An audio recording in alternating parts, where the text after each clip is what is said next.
Bismillahirrahmanirrahim. Assalamualaikum warahmatullahi wabarakatuh. Asyhadu an la ilaha illallah, asyhadu anna Muhammadar Rasulullah.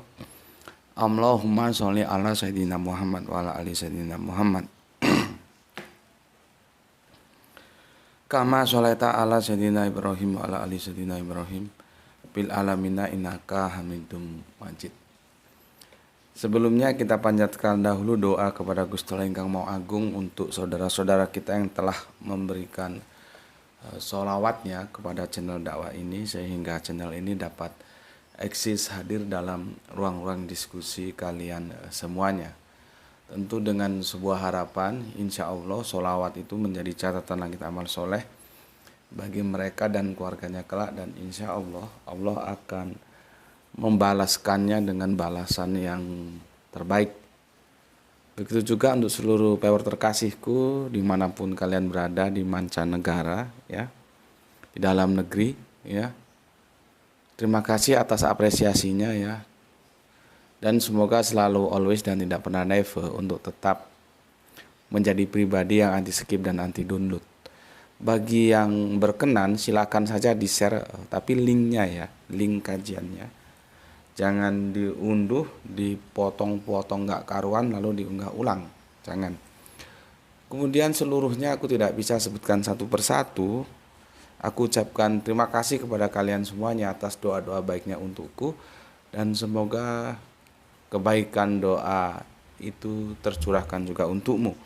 Sebagai sesama saudara muslim, kita mendoakan dalam kebaikan, dan insya Allah doa-doa kita bagian dari doa-doa yang diijabai. Amin amin ya robbal alamin. Oke, selanjutnya terimalah salam penyemangat dari aku. Salam Isra, Islam rasional. Kita melanjutkan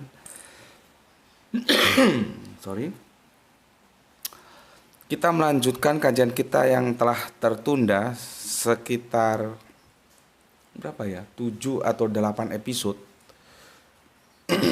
Kurang lebihnya karena kita slip, ya, kita slip di dalamnya dengan tajuk kajian yang direquest oleh Norman Padilla, yaitu tentang Deuterokanonika, dan alhamdulillah telah tuntas telah selesai tentang Deuterokanonika. Maka kita sekarang kembali ke kajian yang belum kita selesaikan, yang sempat terpending, yaitu engkaukah nabi yang akan datang. Kita sudah masuk seri ketiga, sekarang seri yang keempat, ya.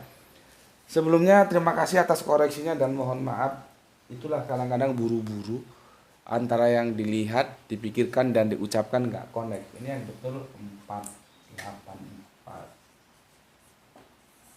Nah, tapi kemarin salah tulis, ya.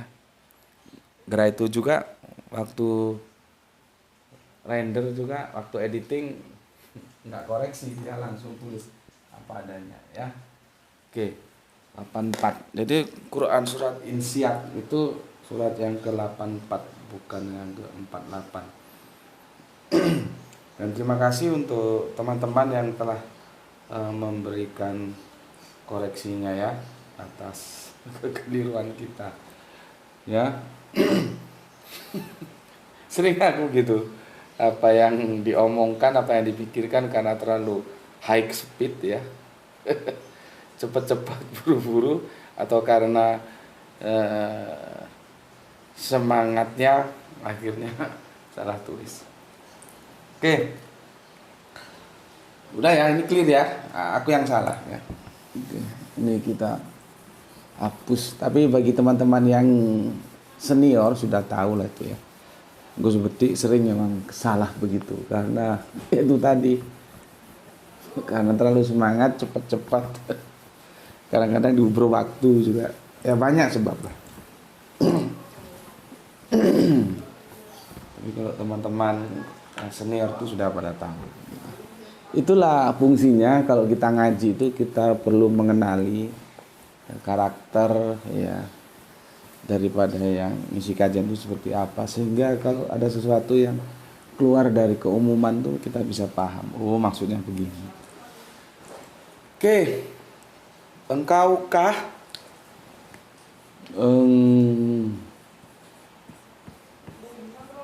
Engkaukah nabi yang akan datang?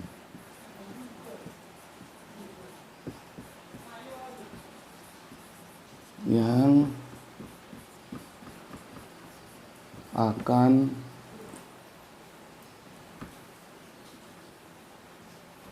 datang.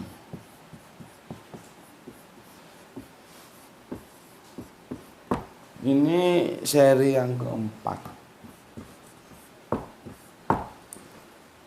Ya, engkaukah nabi yang akan datang?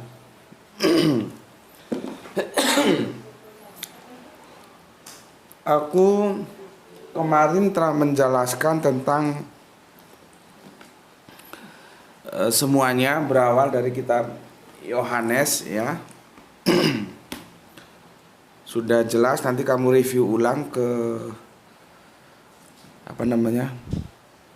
ke seri yang ketiga, bahwa yang dicari itu 3 sosok, ya. 3 sosok, yaitu masing-masing adalah Mesias, Elia, nabi yang akan datang. Ya. Mesias 1, 2, Elia 3, nabi yang akan datang. Ini kita sekilas saja, ini kita lampaui sekilas saja, kita akan fokus ke sini. Nabi yang akan datang. Dan itu aku sudah jelaskan, tekstualnya ada di Yohanes 1:21. 1:21. Lalu mereka bertanya kepadanya, "Kalau begitu siapakah engkau?" Elia. Dan ia menjawab, "Bukan. Engkau kan nabi yang akan datang?" Nah, jadi ditanyain, ya, nanti muncul lagi itu pertanyaan di ayat yang ke-25. Mereka bertanya kepadanya, katanya, "Mengapa engkau membaptis jikalau engkau bukan Mesias, bukan Elia, dan bukan nabi yang akan datang?" Nah, nanti kita selesaikan dulu masalah baptis ini, tajuk kajian kita. Ya, jadi sebetulnya kalau aku mau bikin lebih lebih jelas seperti yang ada teman-teman kita minta, itu sub kajiannya tentang baptis. Ini topik utama, sub kajiannya baptis. Tapi aku nggak mau ribet lah, ya. Kalau memang kalian mau belajar, ya monggo silakan, kalau nggak ya sudah. Terlalu ribet aku kalau harus nyuapi kalian gitu. Jadi kalian harus berusaha sendiri untuk memang mau cari tahu gitu loh, ya. Nggak harus disuapi seperti bayi gitu, ya. Jadi aku nggak perlu menuliskan bab tentang baptis, karena kita akan menyelesaikan dulu masalah baptis itu apa, ya. Apa itu baptis, ya? Karena nanti ada pertanyaan, memangnya nabi yang akan datang itu, misalkan nabi itu A atau B atau C, apakah dia membaptis? Karena baptis menjadi syarat. Nah, maka itu kita harus clear dulu. Seperti kita cerita wahyu itu apa, ya diklirkan dulu wahyunya, wahyu yang cemana, bagaimana. Kalau nggak ketemu. Karena kan begini, mereka bertanya kepadanya, katanya, "Mengapa engkau membaptis jika engkau bukan Mesias, bukan Elia, bukan nabi yang akan datang?" Jadi artinya 3 sosok yang dicari oleh orang-orang Yahudi saat itu, baik Mesias, baik Elia, baik nabi yang akan datang, itu harus membaptis.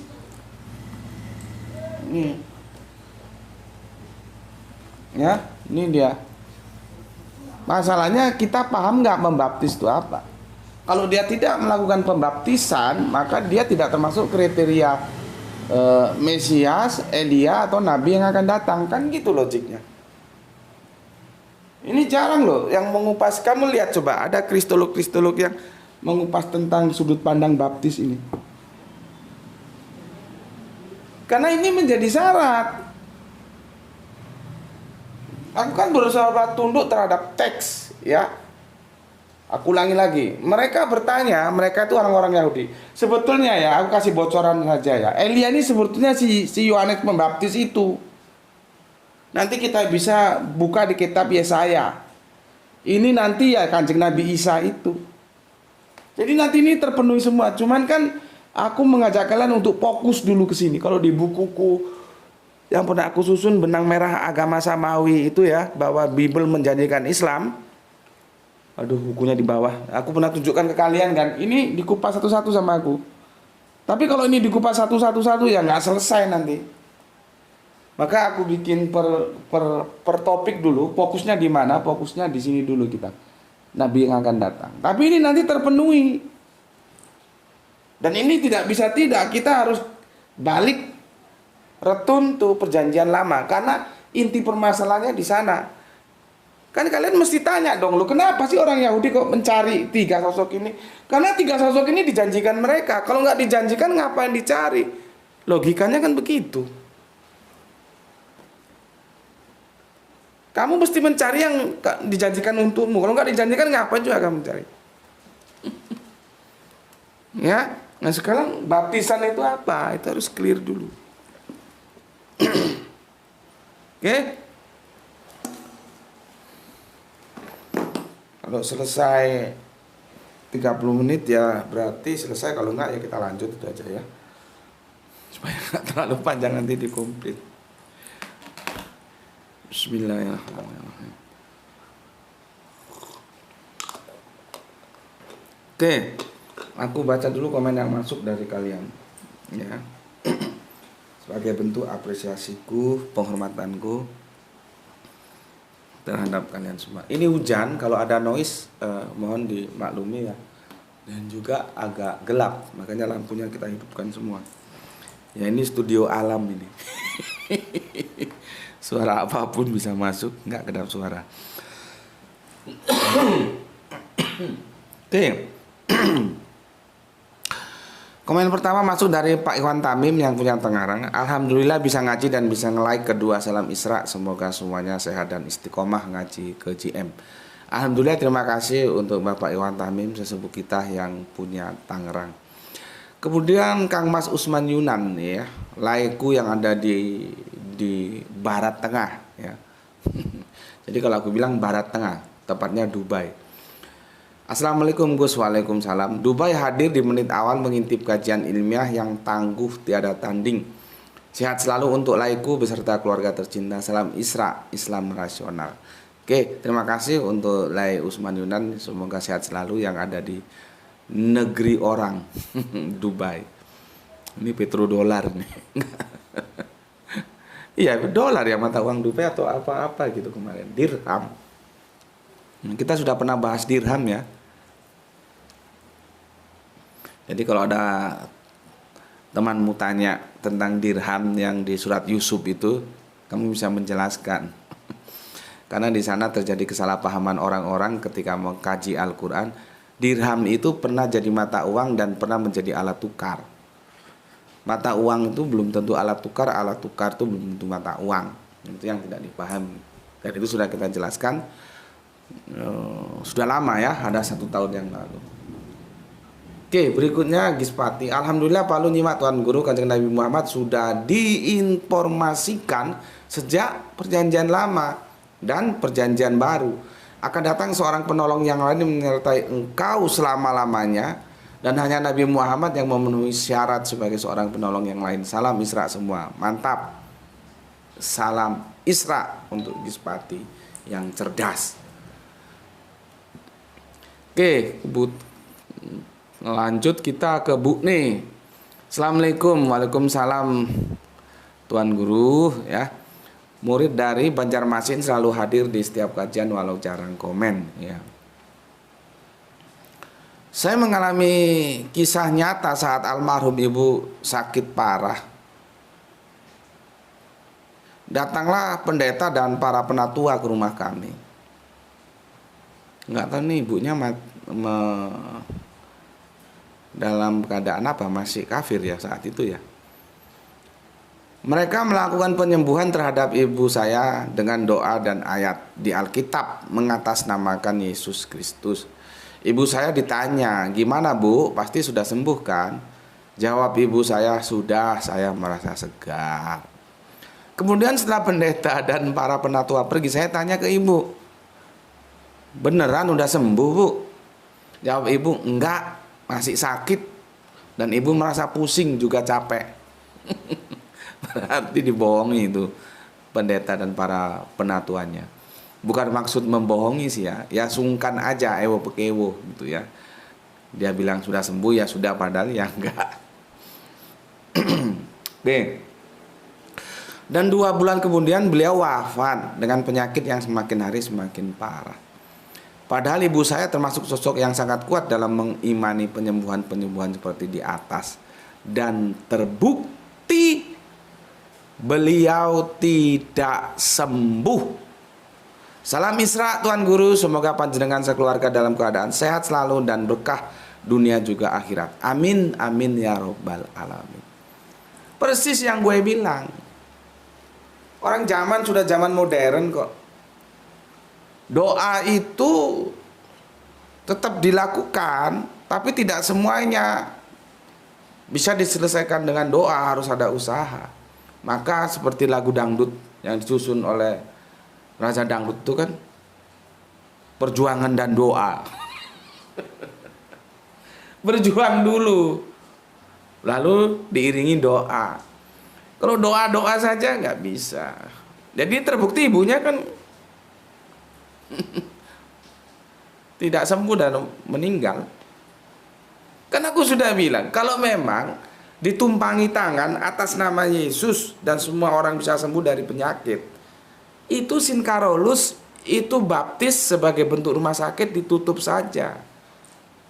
Kan enak yang aku tawarkan. Kalau memang diyakini, apabila kau terima Yesus dan aku tumpangi atas nama Yesus, maka segala sakit penyakit sembuh. Coba dibuktikan, sembuh enggak? Ini buktinya enggak sembuh yang disampaikan oleh Bu Ne. Kalau sembuh itu buka aja open house gitu ya, penyembuhan segala sakit penyakit, jam sekian sampai jam sekian, jam sekian sampai jam sekian, orang suruh kumpul di lapangan atau apa, tumpangi tangan atas nama Yesus sembuh. Nah kalau sembuh, tutup sudah itu Sin Carolus, tutup sudah itu rumah sakit baptis. Dan bisa jadi semua rumah sakit juga ikut ditutup. Nggak ada dokter-dokter lah, untuk apa? Sudah bikin habis biaya. Nggak sembuh-sembuh. Orang sakit itu kan carinya sembuh. Pergi aja ke tempat tumpangan-tumpangan Yesus atas nama, ya. Kan ditulis saja, menyembuhkan segala sakit penyakit, cukup dengan ditumpangi atas nama Yesus. Fuh, sembuh gitu. Kalau memang itu benar, tapi nyatanya seperti yang dilaporkan Bu Ne, ini Bu Ne ini melaporkan dia mengalami langsung loh ya, bukan katanya-katanya. Orang sembuh, nggak bisa. Jadi kalau sakit itu ya ke dokter, bukan ditumpangi atas nama Yesus. Gitu. Mau beriman silahkan, bahkan ditegaskan kan di sini. Padahal ibu saya termasuk sosok yang sangat kuat dalam mengimani penyembuhan-penyembuhan seperti di atas. Buktinya tidak sembuh. Makanya kalau kalian membaca kitab Markus bahwa tanda-tanda orang beriman minum racun nggak koid. Coba kau minum racun tuh kalau nggak koid kau. Megang ular nggak masalah. Buktinya di Amerika pendeta sok-sokan mau atraksi pegang ular waktu khotbah ya lewat juga itu orang. Nggak bisa, itu makna-makna metafora yang harus dipahami sebagai simbolik. Terus kamu pahami harafiah, ya modar gue. Ayat itu ada yang metafora, ada yang harafiah. Bismillahirrahmanirrahim. Masih mau dibantah gitu. Kan ada videonya itu, pendeta di Amerika pegang-pegang ular, akhirnya ya delosor masuk ke rumah sakit. Jadi pendeta aja salah melihat ayat. Dikirain ayat itu harafiah. Kok nggak minum racun saya sekalian, mesti koid itu. Meskipun beriman kepada Yesus. Yesus itu juga mengajarkan dengan perumpamaan, terus ditelan mentah-mentah. Mampus kau. Apa Yesus bilang? Kalau kamu punya iman sebiji sesawi, gunung ini kamu suruh pindah maka dia akan pindah. Terus kamu praktekkan gitu. Kamu punya iman terus kamu suruh itu Gunung Merbabu itu suruh kamu pindah, atau gunung apa jenenge? Gunung Kawi, gunung apa Semeru. Kamu suruh pindah bisa nggak? Ini nggak bisa. Itu bahasa sastra yang dibangun oleh Yesus. Dipahami harafiah, mampus kamu. Bukan Yesusnya salah, yang baca Alkitab aja yang goblok. Orang Yesus berbicara dalam perumpamaan kok. Ya. Oke. Terima kasih perjalanan hidup, kisah hidup yang telah disampaikan oleh Bu Ne. Ini menjadi pembelajaran kita bersama, ya. Dan ini pernah aku sampaikan kepada seseorang misionaris yang namanya Iran yang pernah datang ke rumahku dulu itu, ya. Atas nama Yesus tumpangi, atas nama Yesus tumpangi, atas nama Yesus. Enggak sembuh. Oke. Berikutnya Audi Alami. Waalaikumsalam warahmatullahi wabarakatuh, ya. Salam Isra Gus dan sehat-sehat selalu Gus. Amin. Derek nyimak Gus. Audi Alami JK pria dari Samarinda Gus. Oke, terima kasih. Karena apa namanya? Teman kantor istriku namanya Audi tapi cewek. Nah, ini ternyata cowok, ya. Jadi Audi itu bisa dipakai cewek, bisa dipakai cowok, gitulah kira-kira. Dan ini yang cowok. Terima kasih atas konfirmasinya. Seperti endang itu ternyata ada endang cewek, ada endang cowok.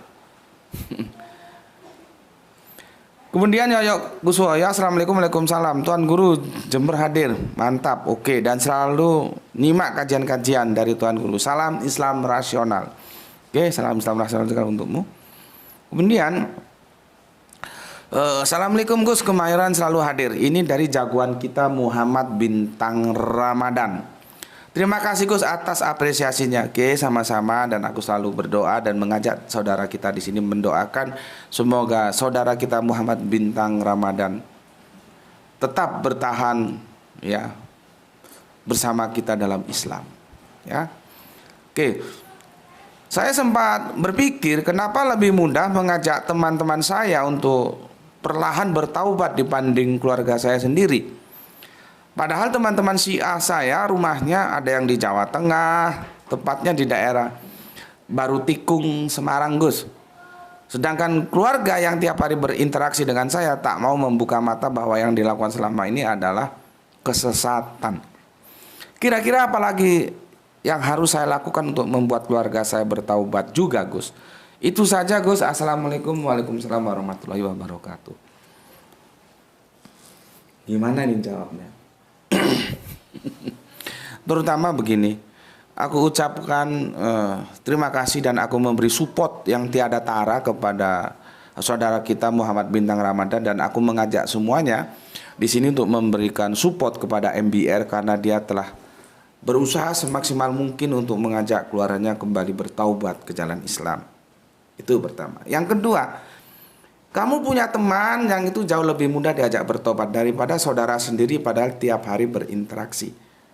Itulah yang kita katakan bahwa kita ini hanya menyampaikan. Seperti aku ini lewat dunia virtual kan berdakwah, ini hanya menyampaikan saja. Makanya ketika aku menyampaikan apalagi pemikiran-pemikiran yang anti mainstream, aku bilang, ini menurutku begini loh, kalau kamu mau terima, kalau tidak ya tidak ada masalah. Jadi nggak perlu rame, nggak perlu gegeran. Terima oke, nggak terima nggak ada masalah gitu. Karena tugas kita hanya menyampaikan, bukan menjadikan. Kita menyampaikan Islam, bukan menjadikan Islam. Kanjeng Nabi Muhammad sekalipun, kamu lihat bagaimana dia berinteraksi langsung dalam waktu 1 kali 24 jam bersama paman tercintanya, dan sang paman pun membackup dia pas bandrol, kata orang-orang preman di jalanan, tanpa reserve, kata anak-anak kampus. Memberikan dukungan sepenuh hati 100% kepada sang ponakan, yaitu Kanjeng Nabi Muhammad. Entoh hingga menutup mata tidak jua mau menerima ajakannya. Kan ketika jasad sang paman mendekati nazak itu kan, Kanjeng Nabi sampai meneteskan air mata. Ucapkan la ilaha illallah ya paman, dan aku akan membelamu di hadapan Allah. Syaratnya cuma satu, ucapkan la ilaha illallah. Tapi tidak mau, ya gimana? Karena sebelah sini Kanjeng Nabi, sebelah sana Abu Jahal yang pamannya juga. Kesadaran sudah mulai datang pergi. Seperti itu. Jadi kalau kamu dalam suasana itu, Kanjeng Nabi kita pun pernah masuk dalam suasana itu. Sosok yang membackup dia dengan jiwa dan raganya, toh tidak juga menerima ajakannya menjadi Islam. Jadi untuk Muhammad Bintang Ramadan harus bagaimana? Maka jawabku, kamu harus melakukan terus tanpa henti mengajak dan juga berdoa semoga mereka mau menerima ajakanmu. Masalah hasil bukan urusanmu. Seperti aku dakwah ini. Hasil bukan urusanku. Urusanku, tanggung jawabku hanya menyampaikan saja. Sama dengan kita bekerja, kita bisnis, kita dagang, kita bertani. Itu usaha, itu punya kita. Hasil itu Allah yang punya. Nggak bisa diganggu gugat. Bisa jadi kamu panen, bisa jadi kamu gagal panen. Bisa kamu untung, bisa jadi kamu rugi. Bisa jadi kamu naik pangkat, bisa jadi kamu turun pangkat. Itu hasil, bukan punya kita. Itu hak prerogatif Allah. Begitu juga dakwah. Kita hanya mengajak. Orang mau masuk atau tidak itu sudah di luar dari kewenangan dan kemampuan kita. Dan kita tidak ditugaskan untuk itu. Yang ditugaskan kita untuk mengajak. Jadi apa yang sudah dilakukan oleh Muhammad Bintang Ramadan itu sudah top mengajak. Dan ajak terus tanpa henti. Sampai kapan? Sampai mereka mau. Tapi jangan pernah berpikir tentang hasil. Sehingga kamu tidak putus asa. Tidak, oh ini kok ndablek diajak tidak mau. Seperti aku ini. Kan di antara kalian banyak juga yang ndablek. Tapi ya kalau kita berpikir hasil kok ndablek semua terus putus asa, males dakwah, ya jadi gagal dong.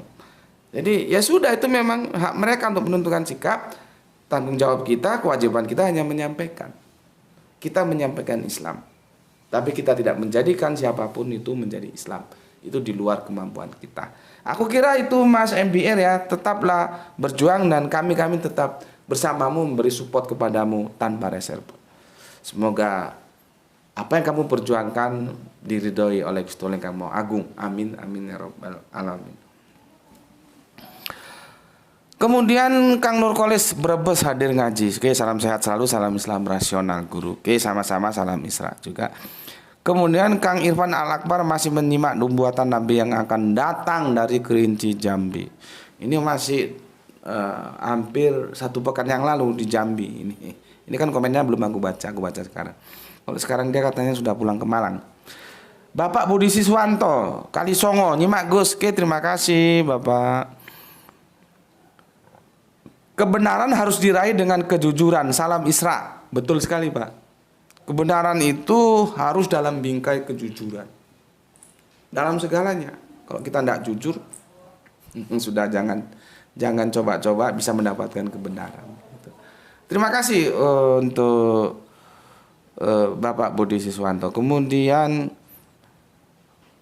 Al-Patih, Kang Mas Al-Patih, Brebes, nyimak Gus. Gus sudah lama nyimak kajian Gus Betik, cuman ku gak pernah komen.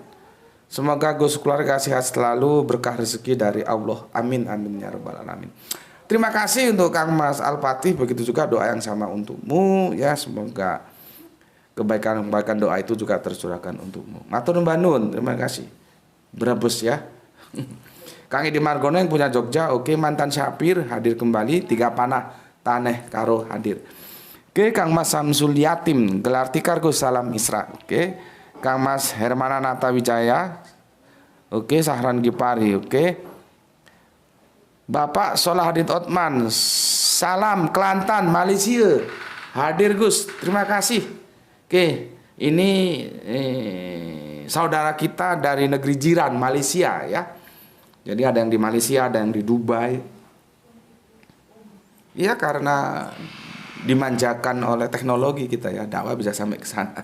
Gak hanya di dalam negeri tapi di luar negeri.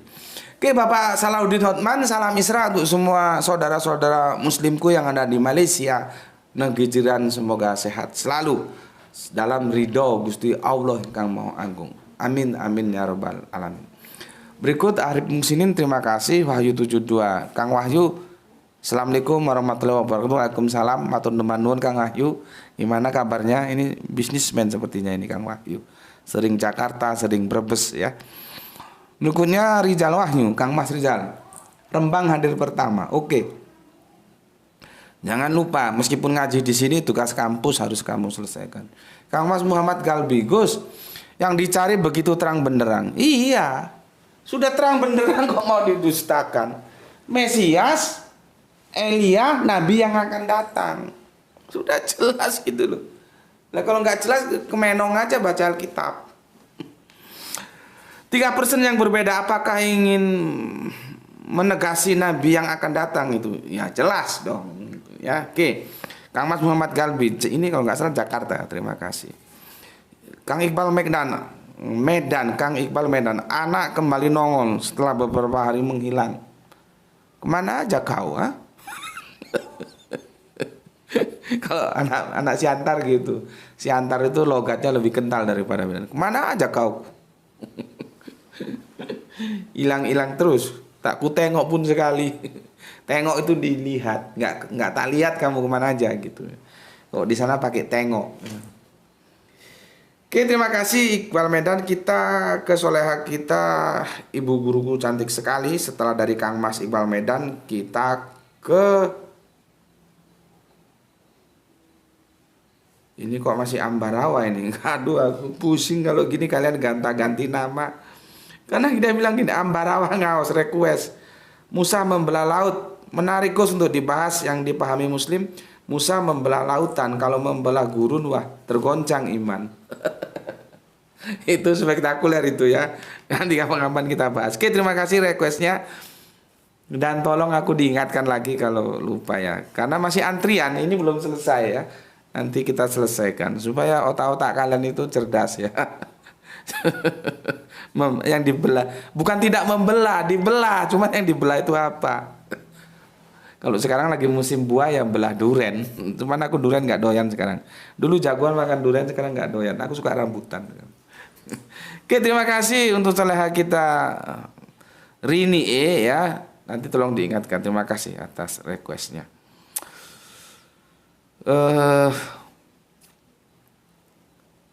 Aku kira sudah ya. Udah cukup itu. Oke, sekarang kita masuk ke kajian kita. Baptis. Kenapa baptis itu harus kita pertegas? Karena itu tersebut ya, tersebut di Yohanes 20 berapa sini? 24. Yohanes 1:24 ya. Yohanes 1:24. Nanti lihat di seri yang ketiga ya. Ini kan seri keempat. Ya.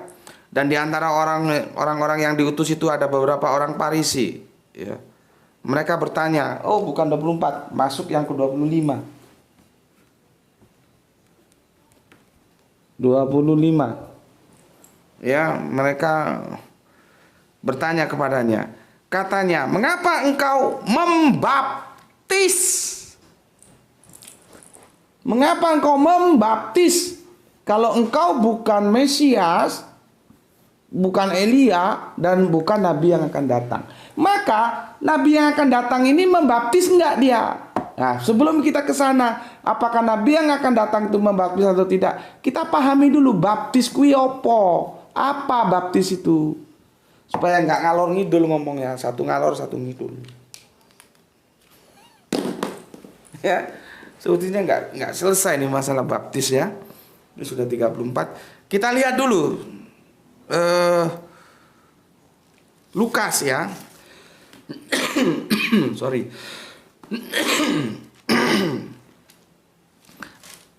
Bagaimana sebetulnya bab? Nanti secara teknis baptis itu di internal Kristen sendiri beda-beda.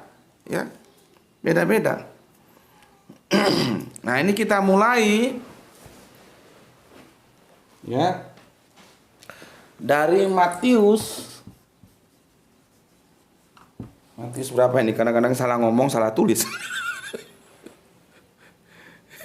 Matius 3:13. 3:13. Nanti seperti kemarin 84:48.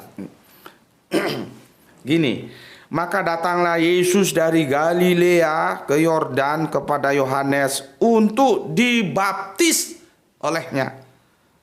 Ya, dan ini sempat terjadi berkaining karena Yohanes tidak mau. Akhirnya diminta untuk Yesus untuk membaptisnya. Akhirnya dibaptislah, ya. Siapa yang dibaptis? Yesus. Di mana? Di Sungai Yordan. Siapa yang membaptis? Yohanes. Maka dia disebut Yohanes Pembaptis. Lalu pertanyaan, apakah Yohanes saja yang membaptis? Nah, ini menarik ini, ya, menarik. Seperti kemarin ada sudah kafir goblok juga, semit aja nggak tahu dia, semitik. Semitik itu nanti tinjauannya itu banyak, dia antropologis, teologis atau politis. Kalau sudah dibawa ke antisemit, itu nanti tinjauannya politis, bukan antropologis, bukan juga teologis, dia masuk politis. Tapi dasar kafir goblok maunya goblok terus ya. Kalau nggak ngerti itu tanya, jangan menyangka dengan kegoblokan. Memang benar kalau ada antisemit itu otak langsung tertuju kepada hanya orang-orang Israel, bukan orang-orang Arab. Itu ceritanya panjang nanti. Kita mulai dari Eropa, ya. Tapi apakah antisemit itu terus karena antisemit itu hanya Israel aja, terus Arab bukan bangsa Semit, begitu? Kan jadi goblok. Sama seperti ini. Apakah nabi-nabi lain itu tidak melakukan pembaptisan? Kok hanya Yohanes saja yang dikasih gelar Yohanes Pembaptis?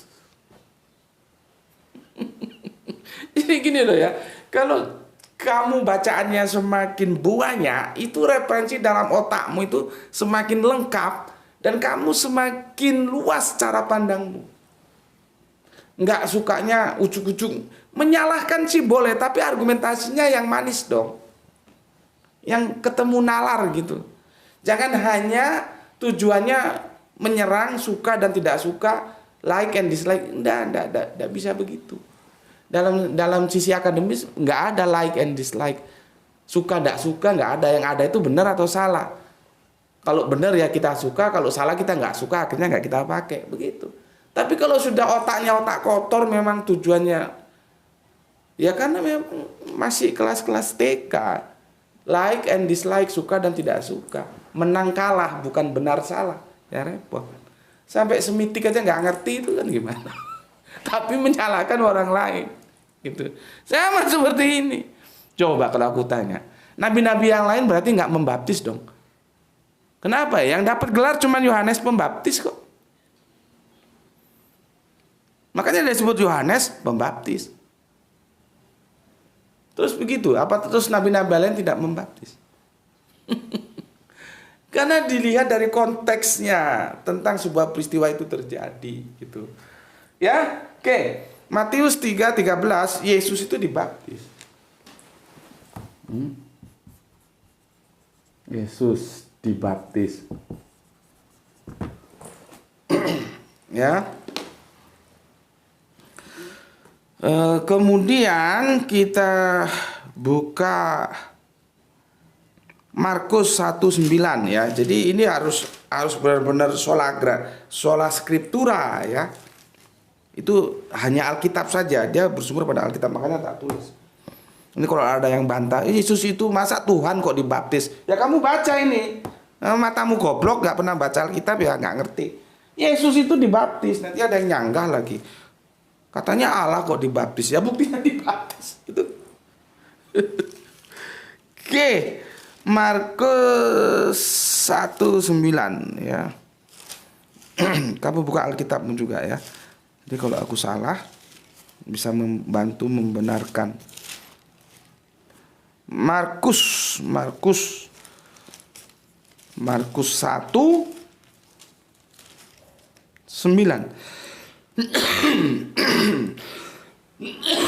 Sorry. Pada waktu itu datanglah Yesus dari Nazaret di tanah Galilea dan ia dibaptis, ingat, dan dia dibaptis, ingat, dan dia dibaptis di Sungai Yordan oleh Yohanes. Siapa yang dibaptis? Yesus. Yang baptis siapa? Yohanes.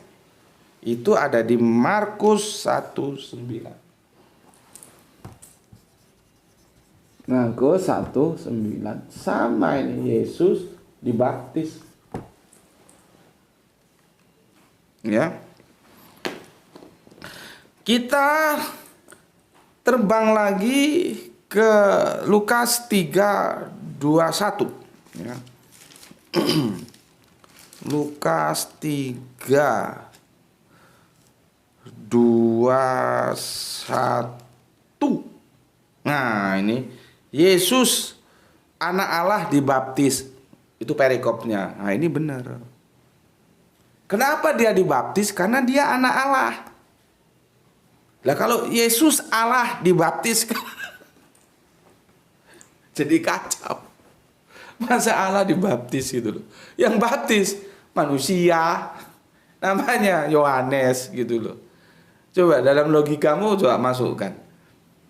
Masa yang transenden dibaptis oleh yang imanen gitu. Ya tapi kan bukan kehabisan akal, mereka masih punya akal lagi, akal-akalan. Katanya apa? Oh, yang dibaptis itu kan kemanusiaannya, bukan kealahannya. Itu biasanya ya. Maka dimainkanlah ya yang namanya duinatur. Jadi duinatur stop kontak. Kapan dia mau dipakai tegangan 220 ya ditekan yang 220. Mau tegangan yang 110 ya ditekan yang 110. Jadi sesuai kebutuhan gitu. Dan duinatur itu kamu cari sampai mati. Dalam Alkitab tidak ada ceritanya. Itu dogma. Nggak ada Yesus mengatakan dia 100% manusia, 100% Allah. Nggak ada. Itu dibangun oleh Apolliniaris. Ya kan itu tidak sola scriptura. Kenapa diikuti? Aku ngajak, ayo kita semua sola scriptura. Gitu loh ya. Ini sudah benar ini. Yesus anak Allah dibaptis. Itu benar. Lah kalau Yesus Allah dibaptis, salah, kacau. Masa Allah dibaptis? Gitu loh. Jadi ini judul perikopnya di Lukas. Lukas berapa ini? Lukas 3:21. Ini sudah tepat sekali ini ya. Lukas 3:21.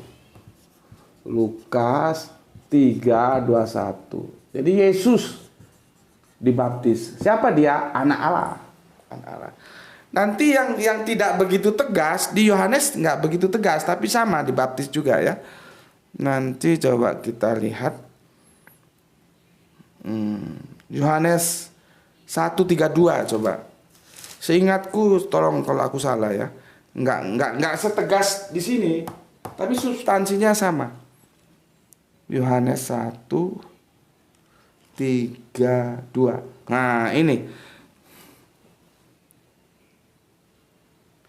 Dan Yohanes memberikan kesaksian, katanya, aku telah melihat roh turun dari apa ini? Dari langit serta merpati dan ia tinggal di atasnya, yaitu ya. Yang merpati, maka terus menjadi lambang kekristenan merpati itu. Terus teman-teman Islam bertanya, bagaimana meyakinkan orang bahwa merpati itu Allah? jadi kacau. Karena ada itu aku baca, aku lihat itu burung merpati. Bagaimana cara meyakinkan bahwa burung merpati itu Allah gitu loh. Jadi nggak ada ceritanya. Orang bisa ketemu Allah itu nggak ada ceritanya. Karena Allah kita tidak mampu. Begitu juga kalau menerima wahyu. Kan kadang-kadang dikirain itu Musa menerima wahyu tanpa melalui malaikat Jibril ketemu Allah. Begitu juga Yesus. Terus kamu kira Allah ketemu langsung dengan Musa ngomong-ngomong gitu. Modar Musa, nggak kuat. Orang Yahudi itu tahu bahwa Allah itu tidak bisa dilihat dan orang itu takut kalau lihat Allah nanti mati. Makanya ketika menerima Ten Commandment, orang-orang Yahudi Israel itu tidak mau diajak, disuruh, itulah mokongnya. Musa saja yang disuruh naik untuk menerima karena takut gitu loh. Jadi jangan kamu anggap terus Musa atau Isa atau siapa gitu berhadapan gini sama Allah waktu menerima wahyu tanpa melalui Jibril gitu. Seorang mungkin. Ya, makanya nggak ada yang bisa melihat Allah itu. Ya. Yesus pun mengatakan begitu. Ya, oke. Sebaiknya aku baca dari atas ya. Yohanes menunjuk kepada Yesus gitu ya. Pada keesokan harinya Yohanes melihat Yesus datang kepadanya dan ia berkata, lihatlah anak domba Allah. Jadi bukan lihatlah Allah, nggak begitu. Yang menghapus dosa dunia. Dialah yang kumaksud ketika kukatakan kemudian daripadaku akan datang seorang yang telah mendahului aku. Sebab dia telah ada sebelum aku dan aku sendiri pun mula-mula tidak mengenal dia. Tapi untuk itulah aku datang membaptis dengan air supaya ia dinyatakan kepada Israel. Dan Yohanes memberi kesaksian katanya, aku telah melihat Roh turun dari atas langit seperti merpati dan ia tinggal di atasnya. Dan aku pun tidak mengenalnya, tetapi dia yang mengutus aku untuk membaptis dengan air telah berfirman kepadaku, jikalau engkau melihat roh itu turun ke atas seorang dan tinggal di atasnya, dia itulah yang akan membaptis dengan Roh Kudus. Dan aku telah melihat dan memberikan kesaksian, inilah anak Allah. Kembali anak Allah, bukan inilah Allah. Ya, jadi clear. Memang kalau kita baca dari penjelasan-penjelasan dari kitab-kitab Perjanjian Baru, kita memang mendapatkan kesan seolah-olah antara Isa dan Yahya atau Yohanes dan Yesus itu tidak akrab ya, tidak kenal ya. Padahal mereka itu kan usianya tidak berselang lebih dari 1 tahun. Ya, antara Bunda Elizabeth ya, itu kan anaknya Nabi Yahya. Nabi Yahya itu kan gurunya Ibunda Maryam yang melahirkan Nabi Isa. Seharusnya mereka saling kenal gitu loh. Karena di samping masih saudara ya, makanya kalau ada yang tanya, "Hai Ukta Harun," gitu kan. Kan itu menjadi permasalahan teman-teman Kristen dan itu sudah kita jelaskan. Ada 2 tahun lalu. Ini Nabi Bunda Maryam hidup kapan, Harun hidup kapan, kok disebut Ukta Harun? Ya kan goblok. Coba baca di kitab Perjanjian di kitab apa ya? Lukas. Ya kitab Lukas. Bahwa Elizabeth itu bersaudara dengan Bunda Maria dan Elizabeth itu masih keturunan Harun. Jadi ya mereka keturunan Harun. Itu yang pertama. Yang kedua, dulu orang-orang itu selalu menisbahkan dengan kelompoknya. Kalau orang soleh ya dikelompokkan dengan orang soleh. Bunda Maryam itu soleha, Nabi Harun itu ya tentunya soleh, gitu loh. Jadi itu di samping gaya bahasa juga kalau kita lihat dalam surat, ingatku Lukas ya, nanti kamu coba lihat. Itu kan Elizabeth itu masih sanaknya dari Harun. Nah Elizabeth sendiri masih saudara dengan Maryam. Jadi ya Ukta Harun gitu. Cuman aku nggak mau ke sana lah ya. Aku mau fokus. Aku berkali-kali baca Alkitab belum pernah ada terkesan bahwa Yesus dan Yohanes itu saling kenal dengan baik gitu loh. Sepertinya mereka tidak saling kenal, padahal mereka pertama dari keluarga yang sama ya. Yang kedua usianya tidak jauh beda. Nah, ini ada di mana masalahnya tentang penulisan Injil ini gitu. Itu kira-kira yang mungkin LAI lah yang bisa jawab itu ya. Oke, terima kasih. Sampai di sini dulu, maaf karena memang harus berlanjut lebih dari 30 menit ya. Sekarang sudah 49-50 menit. Mohon dimaafin ya, karena kalau terpotong nanti nggak selesai. Dan ini pun belum selesai masalah baptis ini ya. Cuman aku sudah buktikan bahwa Yohanes Pembaptis itu membaptis Yesus. Ini tadi ada di Yohanes ya, cuman Yohanes berapa tadi?